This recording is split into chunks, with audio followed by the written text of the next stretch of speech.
So, hello everybody. It's a new day, another cemetery, this time the Bohemian National Cemetery in Chicago. So I've come here today to see a couple of graves and have a general look around, but the first person I would like to speak about is quite a sad tale. It involves the murder of a young child. And so this is the story of Eliska Elsie Parabek. Elisa was born sometime in 1906. Her date of birth is not known, and she was pronounced deceased, if you like, given the date of April 8th, 1911. And Elsie was a victim of a kidnapping and murder. She disappeared April 8th, 1911, and her body was not found until May 9th, 1911. Now, this story has several different versions online. Some things don't really add up, but I guess we're not really going to know the full story because it was way too long ago. So this story is, now bear in mind that this child is 5 years old, if you like, and I guess things were way different back in those times, and it probably wouldn't happen like it did then now. So on April 8th, Elsie left her home to go and visit her auntie. Her mother later went to her sister's house, the auntie, and found that Elsie was not there. 9 p.m. that night, father returned home from work and decided to go to see the police because Elsie still had not returned. They all even the police, they suggested, as she has lots of friends in the area, she may be staying with a friend overnight. 5 years old? It doesn't sound right to me, does it? It's incomprehensible, I guess, but again, this is 1911. When the next morning Elsie still had not returned home, the family and the police decided it might be time to look for her. So they started to look for her. Despite extensive searches, which included dredging drainage canals several times, it wasn't until a month later that her body was found by some workers. She was floating in a drainage canal.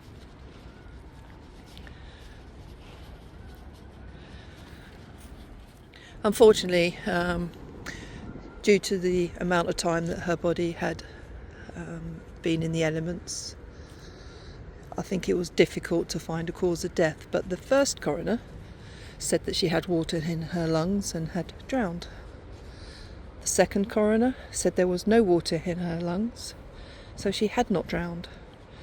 They did find some marks across her mouth that suggested she had been suffocated.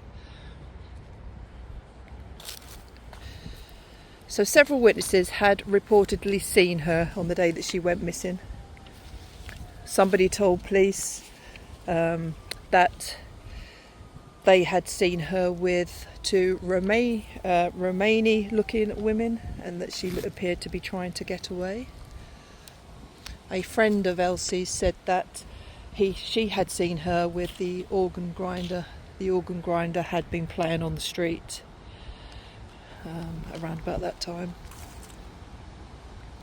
But nobody really knows, and we don't know how accurate the witness sightings were, do we?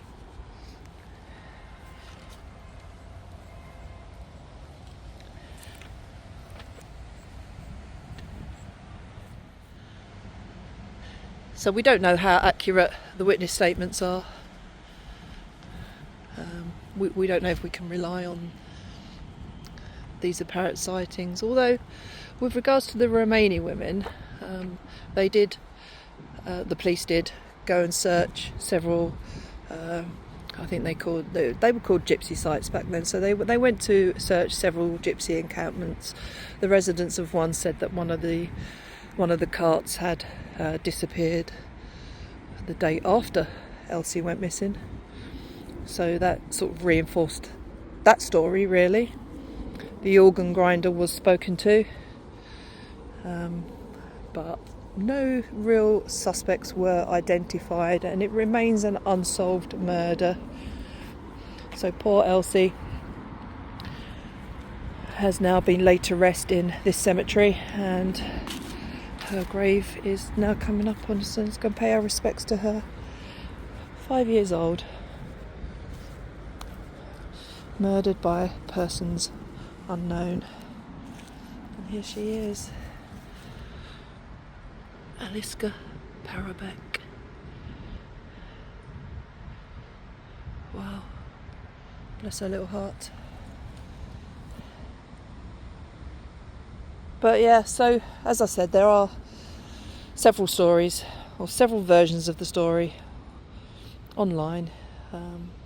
It's worth a read if you want to go and have a read through them all, and somewhere in the middle of them all, I guess, is the truth. But what is the truth is that a 5-year-old little girl was killed.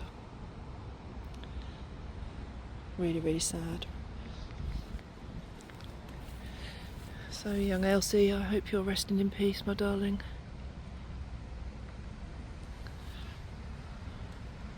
You just about make out the writing, I think, through the screen, but here's her grave. This is the one next to young Elsie. It's kind of beautiful. Look at that. Wow. Elma Kryzek. I can't read the start date, but died 1924. So young Aliska, Elsie, is not alone. These are her parents. So it's Frank Parabek, December 15th, 1862 to May 12th, 1913. And Carolina Parabek, November 26th, 1869, December 9th, 1927. So parents, Elsie, and this youngster here, Elma, is Elsie's sister's child, and that's 1918 to 1924. So another youngster. And I'm going to try and find Bessie, who is Elsie's sister. But there you go, nice little family all together there. That's amazing, awesome. Rest in peace, guys, rest in peace. And actually I've just spotted us right behind. So Bessie Kryzek, 1900 to 1962, as I've already said, is Elsie's sister. And Elma there is Bessie's child. And Frank Kryzek was a soldier. Oh, that's amazing. Thank you for your service.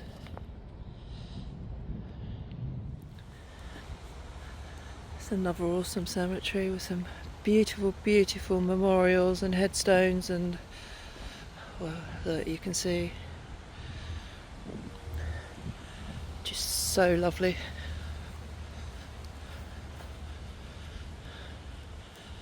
So we're going to be having a look around. I've got a few more people that I want to see here. But interesting. I think this cemetery dates to 1877 or thereabouts. I'm sure somebody will tell me if I've got it wrong, but let's go and explore. So guys, I wanted to come and see this grave because Wanda Stoper, S-T-O-P-A, Wanda Elaine Stoper, came up as being Chicago's youngest and first woman assistant US District Attorney. So that piqued my interest straight away, and then I looked into her further. She didn't stay an assistant US District Attorney very long. I mean, bearing in mind, she was 24 years old when she passed away. So she was very, very young when she passed the bar and became a lawyer. And she pretty much had her life mapped out. But unfortunately, Wanda started an affair with a married man. Never ends well, does it? So they had this affair, and he was supporting her financially. But then he later decided to break the affair off. Well, she didn't like that very much, Wanda, bless her. She got very, very angry and decided that she was going to go and shoot the man's wife, as you do. So off she trots. She goes to his house and she wants to shoot the wife, but she accidentally kills the 68-year-old gardener instead. So then Wanda disappeared off, and then the next day she committed suicide by ingesting cyanide. What a complete and utter waste of life. Wanda, what were you thinking? You had your life made. You really did. You were smart. You had a bright, bright future. And you go and do that. It doesn't make any sense whatsoever. So I was with this one. I was, yay, girl power. Well done, girl.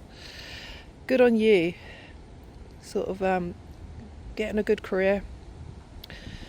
But then I read up on you, and well, it all went kind of wrong, didn't it, girl? So Wanda, bless her heart, born May 5th, 1900, and she died April 25th, 1924. And here she is. I'll see if I can get her details a bit closer. Wanda Elaine Stoper. It's a shame an innocent man died as well, unfortunately, but listen, rest in peace. I hope you have found peace now. So yeah, that's that story. I'm laughing because I just can't believe how her story finished. That's pretty. That's awesome pictures. Wow.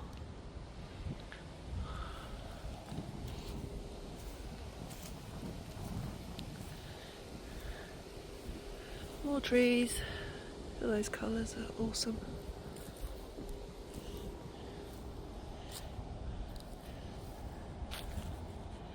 Well, we have a soldier here. We must say hi to Arthur Edward Bezdisek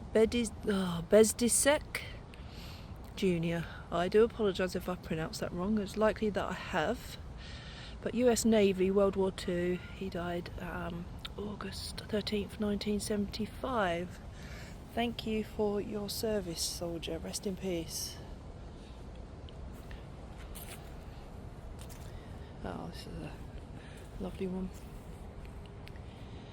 Henry and Frances, 1933 and 1945. Looks like a book. It's pretty cool. Nice. Got some cool mausoleums over there. Kind of interesting. I think I'm going to regret coming over here, but looks like young ones, so I'm not going to go too close. Lots of decorations, which is awesome. Okay, so this is Anton Cermak, and Anton was the mayor of Chicago. He was assassinated in February 15th, 1933. So he was shot by a Giuseppe Zangara. Cermak was in Miami in Florida attempting to greet President Franklin D. Roosevelt Giuseppe was aiming for Roosevelt, but unfortunately Anton got in the way. But this is awesome. Let's see if we can see inside. So that's Anton right there, that's on the screen right now. And the wording says, I am glad it was me instead of you. I'm not going to get a much better picture than that, unfortunately, because of the way it is, but there he is, Anton Cermak, who took a bullet for the president. Oh, really kind of difficult to see, but that's what you're going to get. There's a soldier in there, there's lots of family members in here, and then right at the back there, just at the back there, the stained glass, and then there is some pictures. Let's see if I can go closer on those. I'm holding my camera at a very weird angle at the moment, so I'll do my best. But that's a little bust. There's a couple of pictures. And then there's the mausoleum there, and obviously that was the funeral. Awesome. Rest in peace, Anton. Rest in peace. And family. And then outside we have First Lieutenant Medical Corps, Frank Joseph. I can't read. What's there? 1819, that looks like.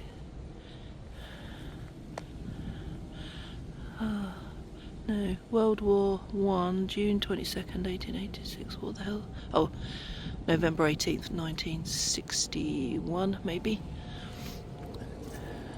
It's beautiful flowers, and then there's another one this side. Anton J. Graham,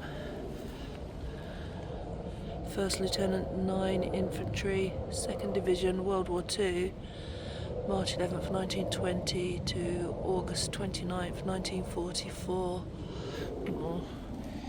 Rest in peace, soldiers. Anton Cermak. And this one caught my eye as well, to be fair. Janowski Johns.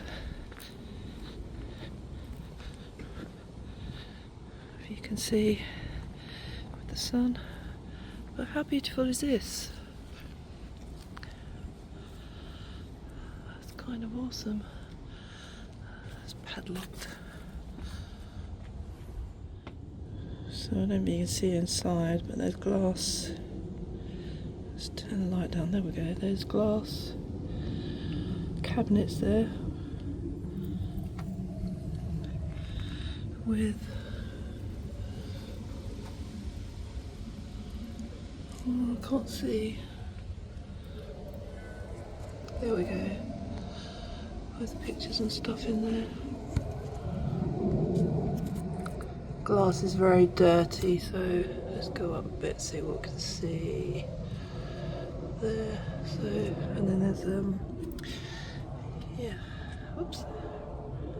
So I can't really see in there too well. And this gravestone caught my eye even. Oh, I can't speak today. She's beautiful, look at that. Awesome pictures. How cool. It's very, very faded, the top writing there, so I can't really see it. But nice little family vault, so to speak, or family grave. Right, let's go find some more. And here we have the obligatory geese setting up home in a cemetery and blocking the way. Bless them. Get out the way, geese.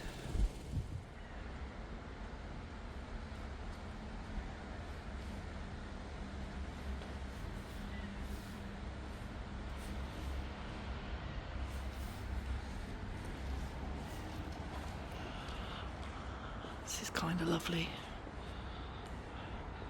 Look at that.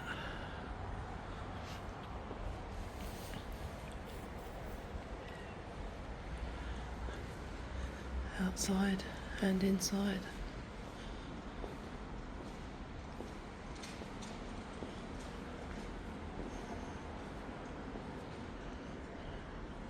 Wow, goes all the way around. You can see through the camera. Look at this.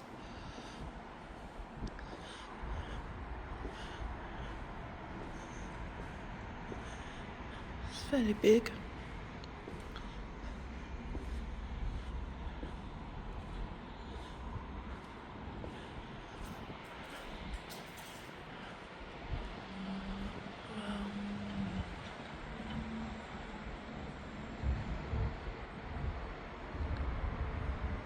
Oh, lovely.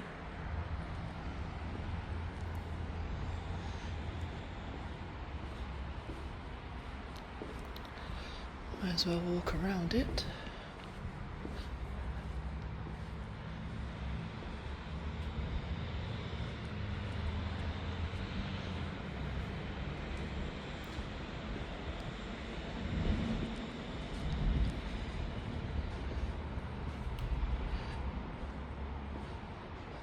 Oh wow.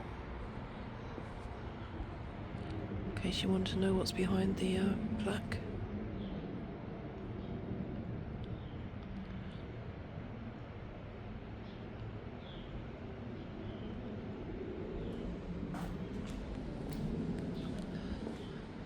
I love the colouring of the like the outside bit. That's kind of awesome, isn't it? Beautiful, like marble effect, if you like. But there you go. And then we're back round to the front. I've only just walked around this bit here. It's quite big, but I'll show you the outside.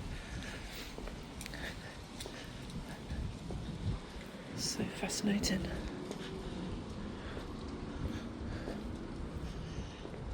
These are always done quite nicely, I think, anyway.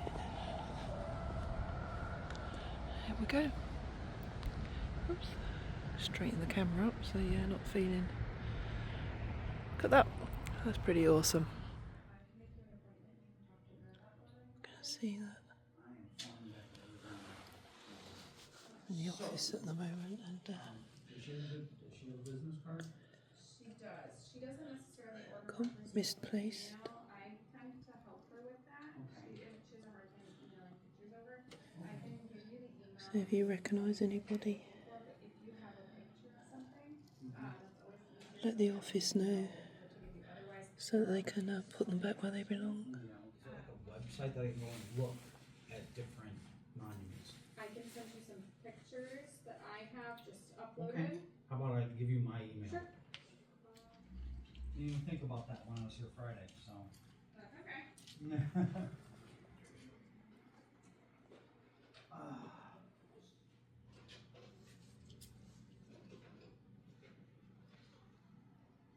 Whew.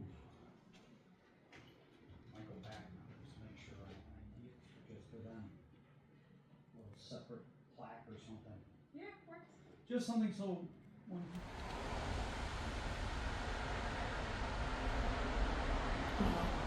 That's cool.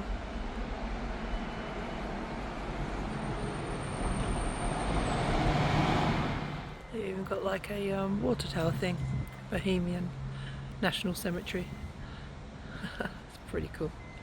And so even the cemetery office is a pretty awesome building. So for those of you that have been subscribed to my channel for a few months, I can't remember how far back, but it wasn't that long ago, I did a story about the SS Eastland, the sinking in Chicago, maybe a month or so ago, and I visited a number of the victim graves. And at Bohemian National, there are some Eastland victims buried here, but they have created a Eastland Disaster Memorial, and you're kind of looking at it now, to be fair. Let me just pan out a little bit, but there you go. So there's a beautiful bench here, and then a nod to it being a ship, of course, and the SS Eastland, and some victim names, so sponsored sort of bricks, stones, in memory of the victims. Oh, there's some survivor names in memory of. I don't like to tread on them, but there you go. You kind of get the get what I'm trying to say. Wow, how awesome! The Eastland disaster, July 24th, 1915. I'll go closer so you can read that.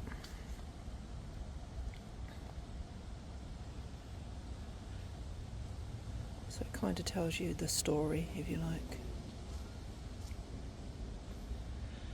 And then there's some pictures of the Eastland. And the Eastland on its side. Wow. So it's pretty awesome, really. Behind.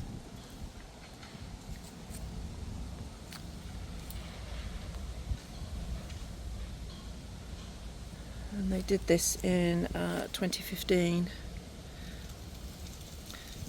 Marked the 100-year anniversary. Wow. Just the back of it there.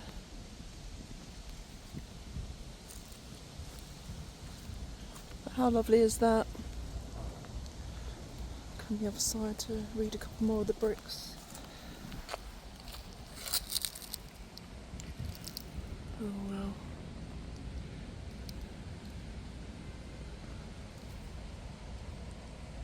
That's pretty cool, right?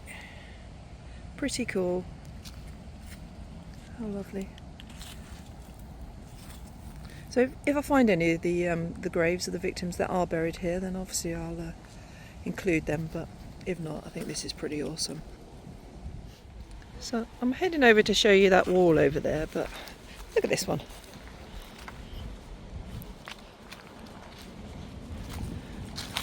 How beautiful is this? That's so lovely. Oh, look at that. There's a guitar and everything on there.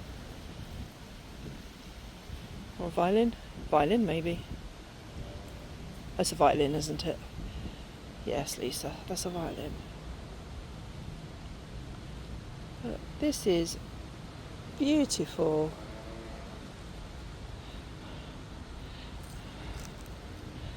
Wow. I won't show you the actual grave because it's a little bit soon, but well, this one here, the one next to it, is 2022. But Stephen Parker, December 26th, 1955 to December 25th. Oh no, December 25th, 2015. Oh, that's horrid. And Holly Parker, July 27th, 1957. Sorry, so I'm assuming she's still alive. But look.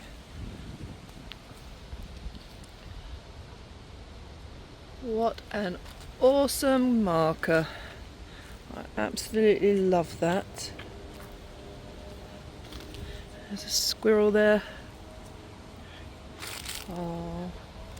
Oh. It's beautiful. The back of the cat. And then this wall here where Flo is. I'm now going to walk around and show you.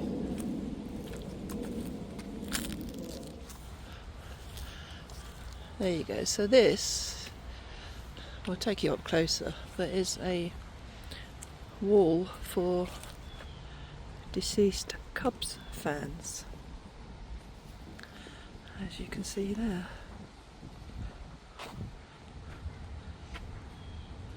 Wow.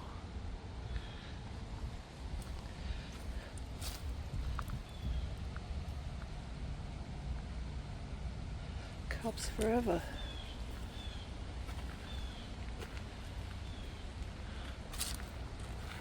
Oh.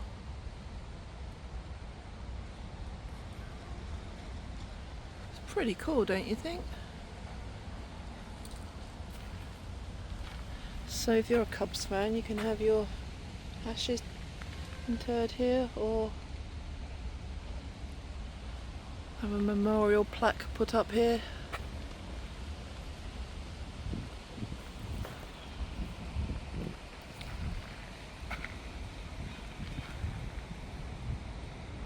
That's pretty awesome, really.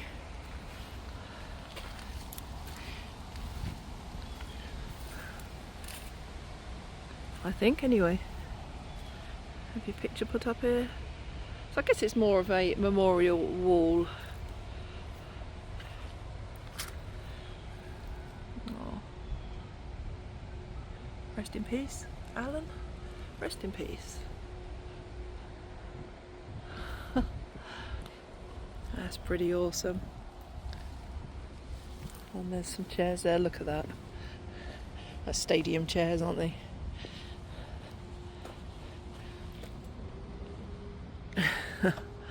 Wow. One and two, chair 1 and 2. And there's a bench there. I think that's pretty cool. I do really like that.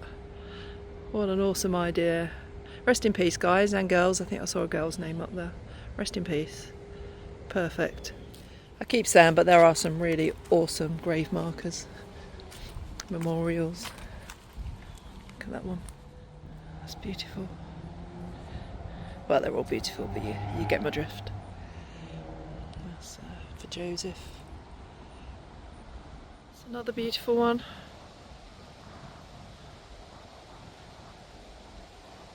Wow.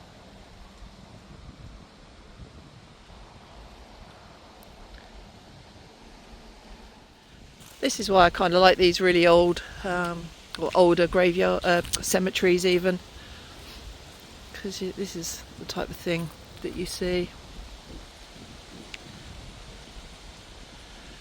Beautiful statues, beautiful stones, beautiful grave markers. And as I've already said, I think I know this cemetery dates back to 1877. Yeah, definitely they should be remembered. Any soldier who died for his country, any soldier that served his country needs to be remembered. Because I've said it before and I'll keep saying it, they paved our way for us. We're here because of them. For sure. I had to look at that one twice. I know, that's just my mind, but I had to look at it twice. They were underwater at one point in time. The people from the cemetery were like, man, what are we going to do with all these headstones? Let's just throw them in the swamp back here where no one will find them. Little did they know the Park District people were going to, within a year of this time frame, the way I figured it out, do this redirecting of the water right here. It caused all that swamp that they threw the graves into to disappear into the ground. So when we get and see a bunch of these graves that are tossed back there, you can see water marks on them where they were under. Yeah, they're getting away from us, but sometimes here these beasts are territorial. They won't get out of the way. They're like, what the fuck are you doing? I know, that's what I was saying. These things are far. Yeah, if they're crossing the road and you're trying to drive past, they ain't getting out of your way. Geese. More geese. Lots of geese.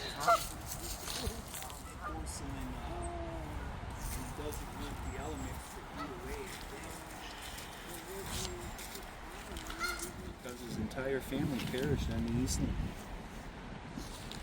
I'm sure you guys already saw the Eastland Memorial with the. Yeah. Saw that, the clouds. That's such a sad section to walk through. So many children. Yeah.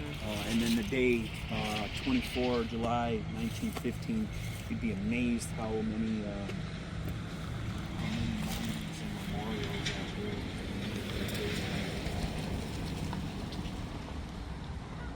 A few of the Iroquois victims.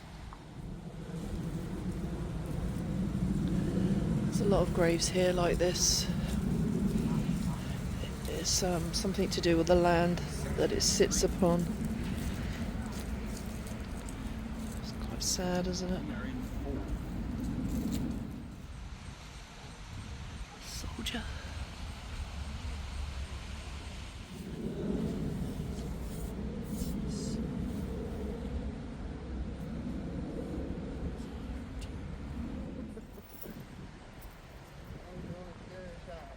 So this memorial here, belonging to this family, Faces of the Forgotten YouTube channel, you should go and check them out. Arranged for this memorial to be put here, but it keeps falling down, unfortunately. So we're now going to try and lift it up. In between George Harris Lester and the, Parizek, that serial killer woman. he committed suicide because he got a bad school report, the school card. He was being bullied by a teacher also. Bless his heart. Rest in peace, fella, rest in peace. But she was known as Cemetery Helen, Cemetery Lady. I first met her at Rose Hill years, like mid-90s. I was there with my Wow, little look at this sisters, one. and we used to actually feed the geese. We would go to the pond in Rose Hill Wow. and feed all the geese. Now it's they don't allow you to. I feed the deer. That's nuts. This is beautiful though. Furniture, upholstery. One of them was a tailor. Yeah, retail. Hey guys. Look how beautiful this is. Albin Palacic. Your sculptor.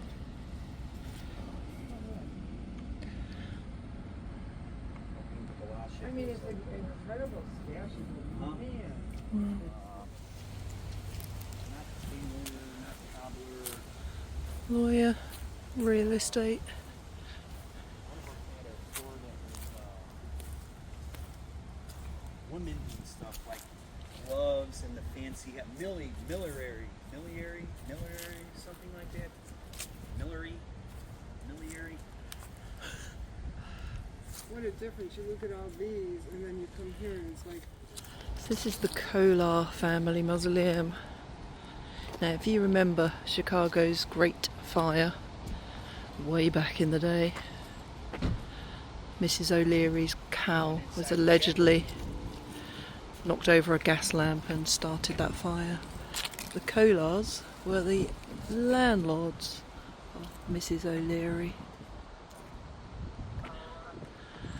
That's pretty awesome, is it not?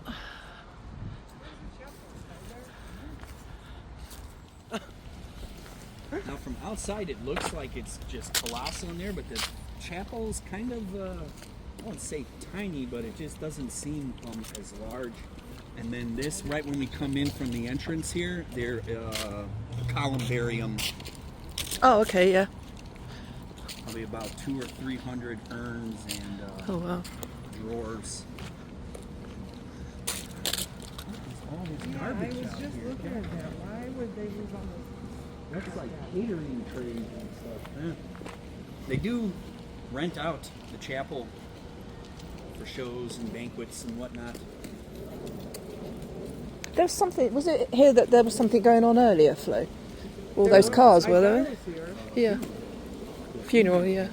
Oh, yeah. Going in the chapel. Yeah, because that way you go in here and you couldn't do. They are kind of short staffed.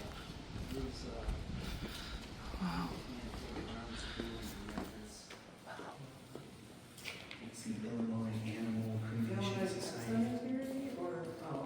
And the man that runs it, his name's Bob. He's real cool. Bob is also an architect. He's Look at this chapel. creating the Eastland Memorial.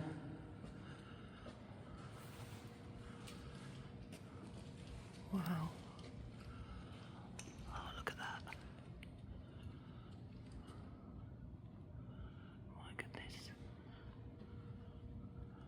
This is stunning.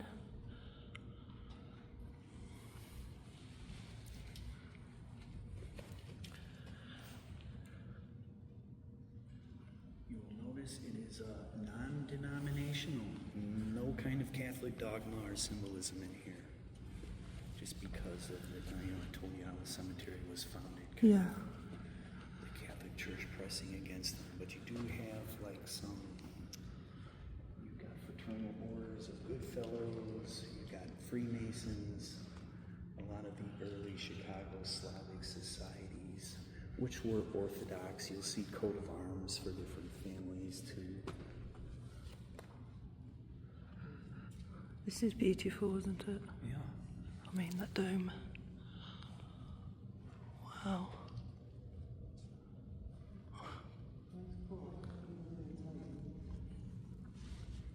This is awesome, guys. Absolutely stunning.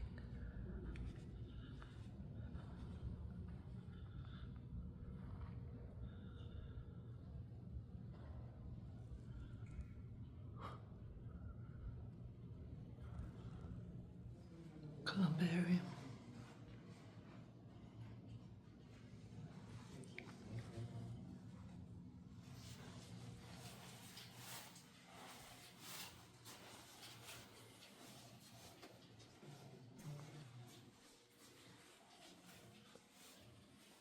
Beautiful.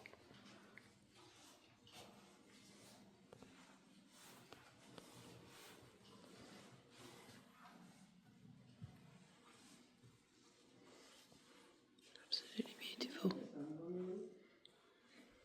Do not.